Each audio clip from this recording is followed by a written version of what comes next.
Hey guys, so it's time for a wrap up on this makeup tray. It's kind of falling at the end of the month, but it took me a while to get through these. So the Amore Pacific, I have an entire video dedicated to Amore products, which will be up soon, so stay tuned for that.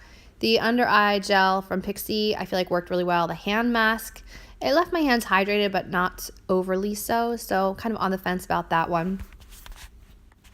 Next up, the Liquid Glows from AOA Studio. They're a nice liquid highlight. I feel like they are dupes for the Cover FX ones. If you're in the market for a liquid highlight, check them out. The Neutrogena Calming Wipes, I like using those at night. I don't really smell the lavender too strongly, but they are nice wipes. The Japonesque color corrector I feel like worked really well. The CoverGirl Cheekers, I have a swatch video coming out soon of this collection.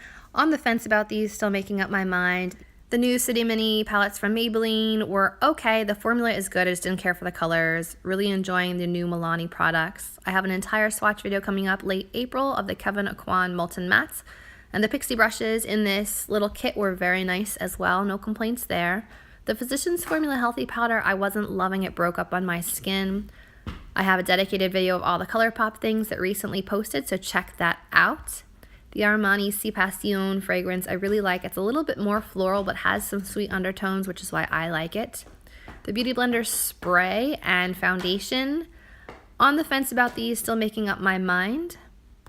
The Sonia Kashuk brush sets I adore. The Museum of Ice Cream in Sephora collection was really fun, but not necessarily colors that will work for everyone. So I really liked the lashes that came from Sephora, the Lash Stories one and the lash kit, but I don't always love false lashes, so this was a nice find for me.